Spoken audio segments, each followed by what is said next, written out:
কাকে দান করা উচিত? দান কত প্রকার, কি কি? সাত্ত্বিক, রাজসিক, তামসিক দান কাকে বলে? তাহলে জেনে নিন। শাস্ত্রে বলা হয়েছে যে দানের ফল পরকালে বর্তায়। অর্থাৎ মানুষ দুনিয়াতে যে ভালো কাজ করে তার প্রতি দান শুধু এই জীবনেই নয়, পরকালেও, মৃত্যুর পরের জীবনে পাওয়া যায়। দানের পুণ্যফল মানুষের জন্য পরকালে জমা থাকে। সাধুকে কিছু দান করলে আত্মকল্যাণ হয়, অসাধুকে কিছু দান করলে নিষ্ফল হয় এবং অপাত্রে দান করলে অমঙ্গলই লাভ হয়। শ্রীমদ্ ভগবদ্ গীতায় পরমেশ্বর ভগবান শ্রীকৃষ্ণ বলেছেন, যদি কিছু প্রীতিপূর্ণভাবে দান করতে চাও তবে আমাকেই দান করো। দদাসি তৎ মত পরণম। তোমার দানের বস্তু আমার প্রতি অর্পণ করো। গীতায় সপ্তদশ অধ্যায়ে 21 থেকে 22 নম্বর শ্লোকে ভগবান 3 রকমের দানের কথা বলেছেন, যেমন সাত্ত্বিক, রাজসিক এবং তামসিক। সাত্ত্বিক দান কাকে বলে? যে ফলের আশা না করে দান করে, উপযুক্ত স্থানে, মন্দিরে, তীর্থে, উপযুক্ত সময়ে, পূজা পর্ব বা পবিত্র তিথিতে বৈষ্ণবজনকে যে দান করে তাকে সাত্ত্বিক দান বলে।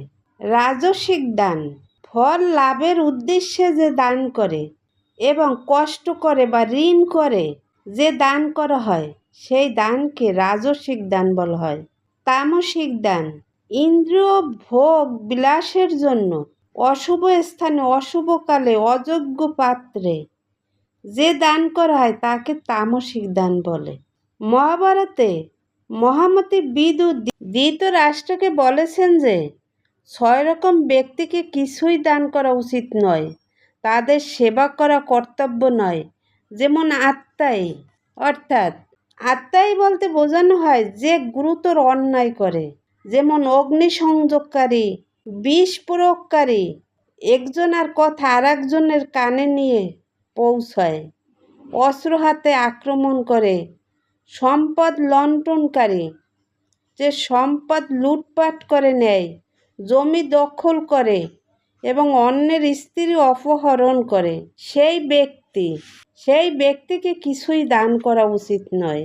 অত্যন্ত লোভী, ভালোবাসাহীন, মিথ্যাবাদী, ভগবত ভক্তিহীন, আত্ম অহংকারী, এই 6 ধরনের মানুষকে কিছুই দান করা উচিত নয়।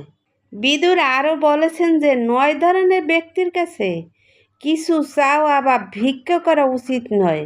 যেমন 1 নম্বরে কৃপণ, কাউকে কিছুই দান করতে চায় না। 2 নম্বরে শাপপ্রদ, অর্থাৎ কথায় কথায় অভিশাপ দিয়ে থাকে। 3 নম্বর হয়েছে মূর্খ, অর্থাৎ দান করে অনুশোচনা করে। 4 নম্বরে ধৃত, অর্থাৎ দানের ছলে অসৎ উপায়ে উপার্জন করে। কৈবর্ত, অর্থাৎ জীব হত্যাকারী, অর্থাৎ নিম্ন শ্রেণীর লোক। 6 নম্বর হচ্ছে মানী ব্যক্তির অবমাননা, অত সম্মানীয় ব্যক্তিকে অবজ্ঞা করে। 7 নম্বরে নিষ্ঠুর। 8 নম্বর হচ্ছে শত্রুভাবাপন্ন এবং 9 নম্বর হচ্ছে কৃতজ্ঞ, বিশ্বাসঘাতকতা। এই 9 ধরনের ব্যক্তির কাছে কিছুই চাওয়া উচিত নয় এবং ভিক্ষা করা উচিত নয়। মহাভারতে উদ্বেগ পর্বের 37 অধ্যায়ে বলা হয়েছে, যার ক্রোধ নেই, পাথর ও সোনাতে যার সমভাবাপন্ন, সমজ্ঞান, পাথর ও সোনাতে যার সমজ্ঞান, যার শোক নেই, বিগ্রহ কলহ নেই, নিন্দা প্রশংসায় যিনি উপেক্ষা করেন, উদাসীনের মতো যিনি প্রিয় অপ্রিয় বিষয় পরিত্যাগ করেন, সেই ভিক্ষুককে দান করা আমাদের একান্ত কর্তব্য।